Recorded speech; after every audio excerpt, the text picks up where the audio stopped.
This plea has really shocked the entire country, and our legal editor Rhythm Bhadwaj is also joining us. And Rhythm, there should be stern action taken against lawyers also who draft such pleas, because they're supposed to be protectors of the law and they're making open mockery of the system, bringing in these arguments.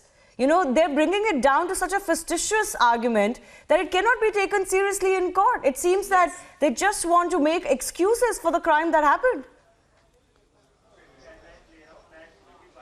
And first time ever, Shivani, we are seeing a review plea filed in the top court with the most bizarre, beastly, ghastly type of reasons that have been given. We remember covering the Nirbhaya case 7 years ago. We remember the plight that was felt not only by the family but across India, shockwaves. Today this plea that has been filed is clearly shocking. It's filed roughly around 2:30 in the top court. The lawyers have given reasoning such as the fact that there's air pollution in Delhi which will anyways kill them, and therefore the death penalty should in fact not be given to the rapist. The second reasoning they've given here is that why should there be death penalty? This is Kalyug. A person only lives for 50 to 60 years. The third very serious, disastrous reasoning they've given here is dying declaration of Nirbhaya should not be treated as conclusive. The kind of reasoning they've given is also a mockery of the judicial system. We remember when the Justice Deepak Mishra bench had once said that this is one of the most inhumanizing things that have happened. It doesn't even seem that it's been done by humans.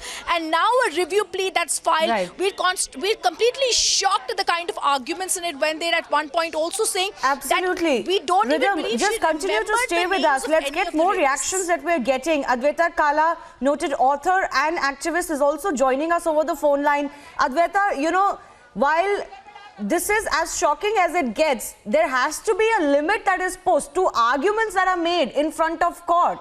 There has to be action taken against people who go to court and waste its time with such ludicrous arguments. I hope you have seen the argument made in the Nirbhaya rape case convict's plea to the court, Supreme Court, saying that life expectancy is so short that there's no point of giving death penalty. There's one thing that has been proven in the past 7 years. It's been about how farcical the whole process of justice has been. On one hand, people speak about the merits and demerits and the reasons and why we shouldn't want instant justice.